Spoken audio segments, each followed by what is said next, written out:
16 against Argentina. David Weiner with you, joined by Ton Smithies and David Davutovic. It is match day -1 here, and we're counting down to a game, gentlemen, that we all in Australia could only have dreamt of, but is now here in front of us. Australia, the Socceroos' quest to stop Lionel Messi and his dream of going on and winning the World Cup and adding that last bit of elusive silverware to his trophy cabinet. The Socceroos versus Argentina in the FIFA World Cup Round of 16. Tom Smithies, what say you to that? I take issue with that. I think we should look at it as Lionel Messi and his teammates trying to stop Harry Sutar adding a first piece of silverware to his cabinet. Seriously, it's all about the mindset, remember? It's Graham Arnold's mantra. It's all about everything's great.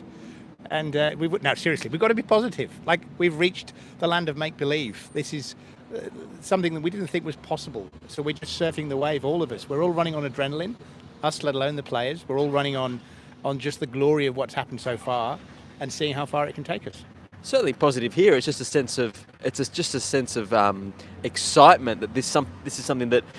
There's two facets to it, Dave. It's one of getting to the round of 16 in a competition where we've scored goals from open play, kept 2 clean sheets, got more points than the golden generation, got out of the group, but that tantalising prospect of facing Argentina and Lionel Messi. And we've heard from the players, Milos Degenek and Matt Leckie in particular so far, about how they're just ready for this challenge, just like they have been with all the big stars they've tackled so far.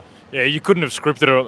I mean, we're running on fumes, but the Socceroos are evoking the spirit of Ton Smithies, who's remarkably relaxed at the moment. But speaking of the Socceroos players over the last couple of days, Matthew Leckie, headlined by Matthew Leckie, who scored the life-changing goal, a goal that will, very much define his career, and just so poised, relaxed, and clearly understands the sense of occasion. But I don't think they'll be daunted by the prospect of coming up against Argentina. They believe throughout this whole period. I'm not sure too many other people in Australia believed, especially considering this team was having so many issues during the qualification phase. But here we are, making history, as you said, broken all sorts of records before them. Couldn't have scripted it, facing Lionel Messi in Argentina. Bring it on. Pressure's on Argentina, Tom. And by the way, if we've got any questions or comments, we'd love to hear from you. Do we have one coming through? Aussie Wixie in the comments says that the Socceroos just have to look at the Saudi Arabia result to give them the sort of confidence they need to get the win. They do. Milos Degenek referenced Leicester City yesterday. So he's not thinking about Argentina. He's thinking about the World Cup final. He wants to go all the way. But your stage set for Argentina, Tom, who are under immense pressure. And that question is a great way to start because they have lost in this tournament. Their country will not fathom. We've heard from some South American journalists here. The idea of getting eliminated by Australia is just not fathomable. They will not tolerate it. So there's pressure on them, but there's also been tactical evidence already in this tournament that you can get at them. This has been the World Cup for upstarts. Reputations count for nothing. We've seen that with so many teams, like Germany going home, Spain for a few minutes going out yesterday until a late goal. There's been Belgium going home. There's been so many instances of teams turning up and saying we have as much right to be here as anybody else, and we're going to go hard, and you've got to justify your exalted status. Argentina couldn't do that against Saudi Arabia. Now they have to a degree righted their campaign. They've looked pretty good, but they know now that they can be beaten. They know they're vulnerable, and that air of invincibility beforehand, everyone was talking about how do you stop Argentina? They're amongst the favourites, possibly only Brazil more favourites. But there's a big chink in the armour from that Saudi Arabia game in terms of the pressure that Saudi put on them, the way that Argentina didn't react well. And if the Socceroos can start as well as Saudi Arabia did, then the second half that Saudi Arabia played, who knows what's going to happen? Well, we've got some more. Keep sending your questions through. We would love to answer your questions here as well. Spoke to Guillem Balaguer, the Spanish world football expert, Messi biographer, and he followed the Argentina team really closely. He said that Saudi Arabia game is absolutely the blueprint for the Socceroos and any team for that matter taking on Argentina, being aggressive, being brave, playing the high line, closing the space for Messi and company in that midfield and that front third. And for those who haven't seen it, get on KEEPUP, a fantastic content with Guillem talking about Lionel Messi and how he potentially could have in another lifetime been a Socceroo. You're not hearing things, dead set. Lionel Messi's family once considered moving to Australia quite a while ago, but an interesting sort of subplot to this historic encounter. Sure would have been, especially given Ronaldo's family is in Perth. That would have been quite a different Socceroos lineup. You've been asked for your score predictions, each of you. I'll let you go first, Tom. It's surely a question with notice. I'd love to see, Messi on the bench fighting with Hrustic, the right to come on and replace McGree. I think in the end, the quality of Argentina will tell. I don't think it's going to be decided early, but I think Argentina will win 2-0. I think we'll take it to extra time. If it goes to penalties, I think the Socceroos win. Big Andrew Redmayne coming off the bench, getting into their heads at the same stadium that we did the business and he did the business against Peru. That kind of stuff, the South Americans are really superstitious. So I think that kind of stuff absolutely comes into play. Some of the elite shithousery from Andrew Redmayne and company will come into play. But the longer this game goes, the more the Socceroos will build it in confidence and the more nervous Argentina will get. That start's critical. I know Saudi Arabia did come from behind, but just the stakes at play here, the nerves mentally, I think it'd be brilliant if the Socceroos can take an early lead like they did against France, learn from those lessons, or at least be in the game going through. I'm going to go 1-1, and I haven't quite got my head around, because the side has shown they can score from open play brilliantly. Need to work on the set pieces. Ironically. But is it 1-1 going into extra time, or is there a late decision, a late Messi? We've seen time and time again Messi take the game by the scruff of the neck when Argentina need a result.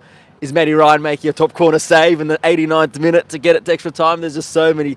I've sat on the fence largely there, but I do feel like this one could go to the distance. It just seems ridiculous to think that the Socceroos could beat Argentina in the round of 16 at this World Cup, but they've knocked Denmark out, a top 10 team, a Euro semi-finalist, beat a Tunisian team, as if, that game could have been played in Tunis. It was virtually a home match, a cauldron atmosphere. So you just wouldn't put it past them. They're growing in confidence. You can see it. We've spent every day in the Socceroos camp, and they are absolutely not daunted by the prospect of taking on Messi in Argentina. Aiden Hrustic, you reckon there's a chance he might start?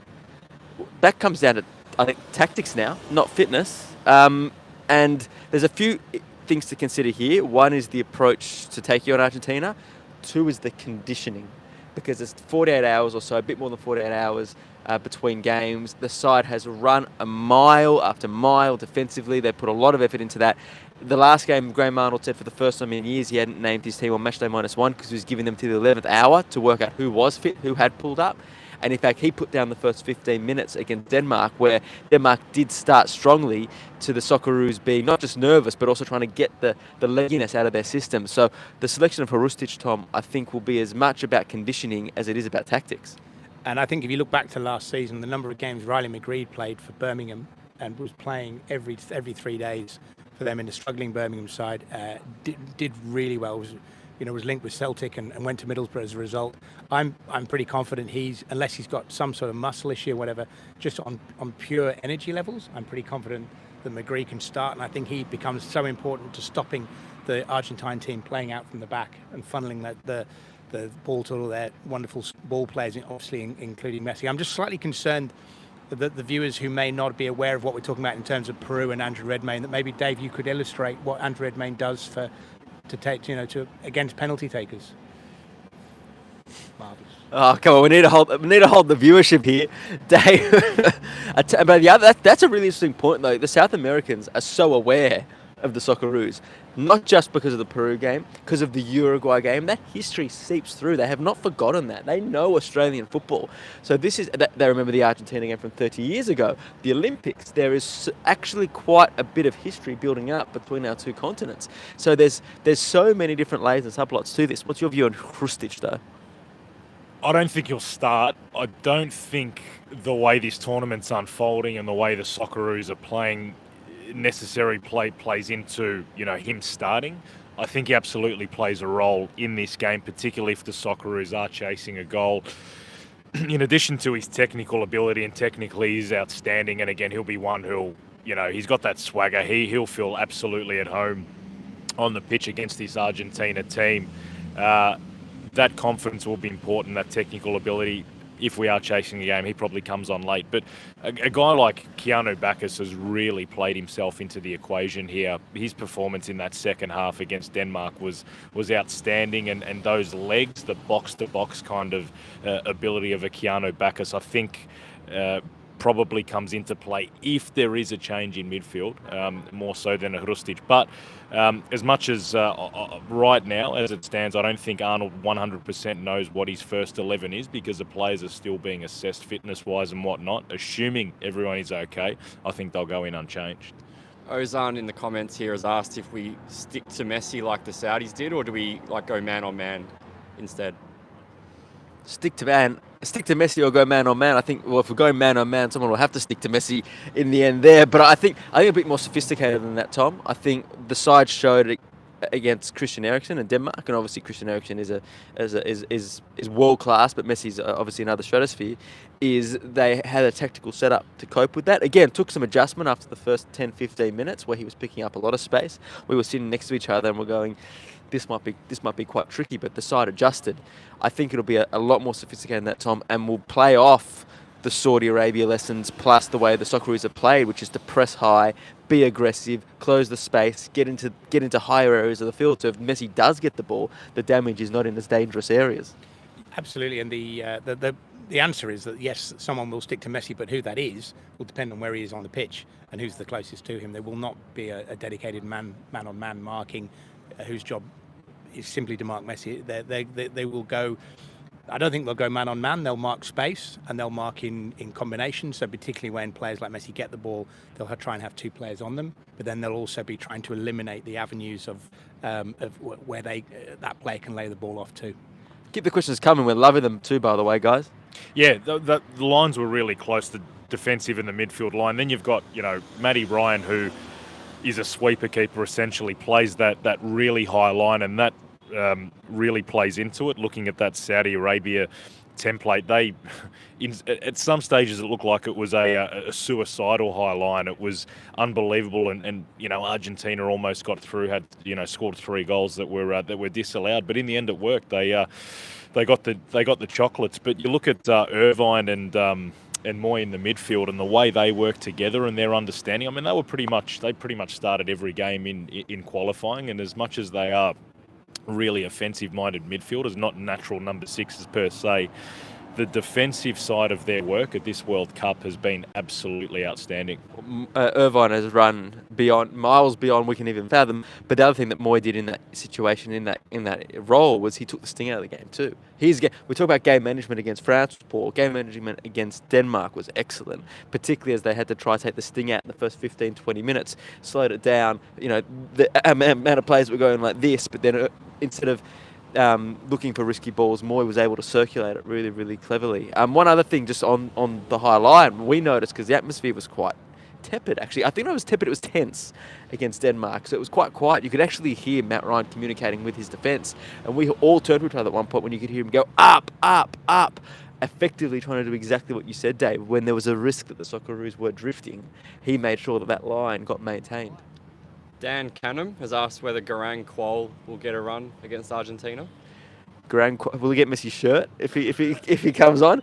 Wouldn't that be a thing? I think it all depends on the context of the game and whether the Socceroos are chasing, whether there's joy out wide, how many goals do we need. I think it depending on the context of the game. Now, I'm not trying to use the rhetoric of the Socceroos camp here, but there are 2 players for every position, and that is to deal with all the different tactical circumstances.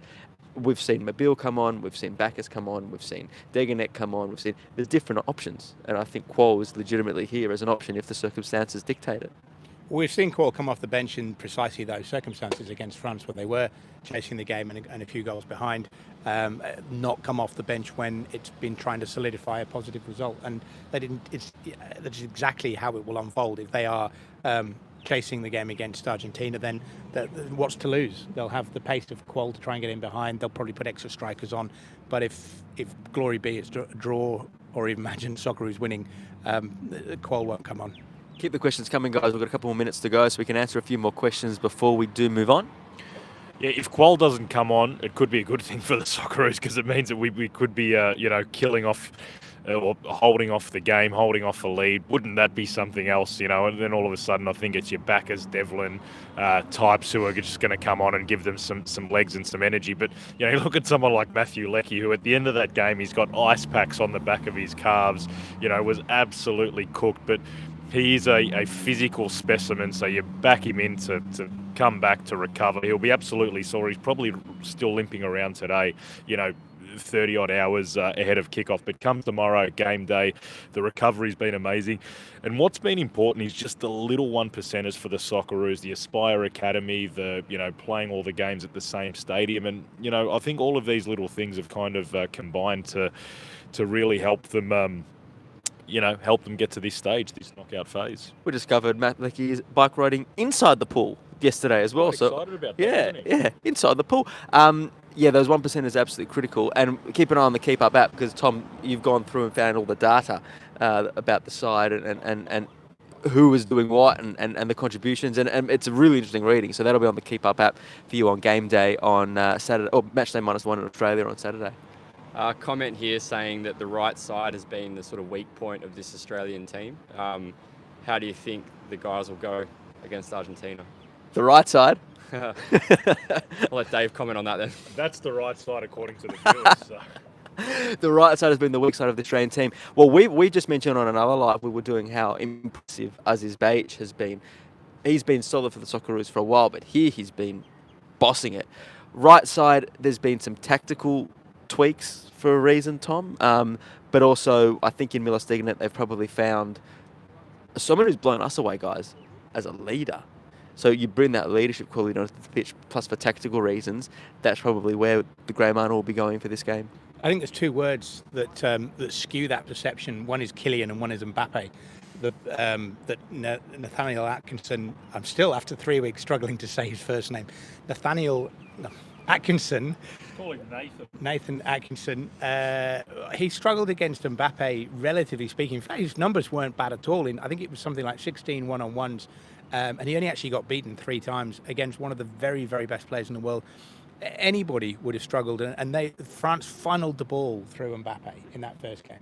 Denmark struggled. Andreas Christensen was lucky to be on the field. He pulled him down 25 metres out from goal. The context there is absolutely key, and everyone got a bit carried away in that game. Yeah, absolutely. And so I think there's any thought that the right-hand side has been a weakness is dominated by that France game, whereas against Denmark, against Tunisia, both flanks have been very strong. We've seen Matthew Leckie's run more than anybody else, and he's done these unbelievable high-speed sprints. An average high speed of something like 34 kilometers an hour against Denmark. I mean, that's breaking the speed limit in some villages. We expect Degenek unchanged if all things go to plan. Yeah, 3 different players in 3 games at right back, which is interesting. I think if Arnie had his time again, I reckon he would have started either Degenek or Karacic at right back in the France game, and it would have been interesting to see how it unfolded thereafter. But shout out to Leckie. His defensive work from the France game to the other 2 has been immense. Sutar as well as the right stopper. He's played a really important role in terms of covering. And Jackson Irvine as well, who sort of played on the right side of the midfield. So it has been, as we've discussed, a team effort, with the defending. Yes, there are a lot of one-on-one situations, but the way they've defended as a team collectively has been outstanding. Degenek on the ball, not his strongest suit, but number 1 role was defensive, and he was outstanding the other day. I actually commend you guys on this channel to go have a look at Miller Stegenek's full press conference from yesterday. He's just been so impressive here with his leadership, with his language with the media, and talking about Messi and the honour of this World Cup yesterday, saying it's not an honour to play Messi, it's an honour to play in the round of 16. And he invoked Leicester. He's not thinking about Argentina, he's thinking about the final. USA Netherlands in the other round of 16 match. What do you think about that one? Yeah, good question. We've been so focused on the Socceroos in Argentina. It's actually hard to think about that. We were at England USA, Tom. Got a good look at them there. Very talented generation of English players. I hope Christian Pulisic pulls up. USA players pulls up fit. He went off in the last game because he looks here ready to make a mark. But he's got some mates around him too.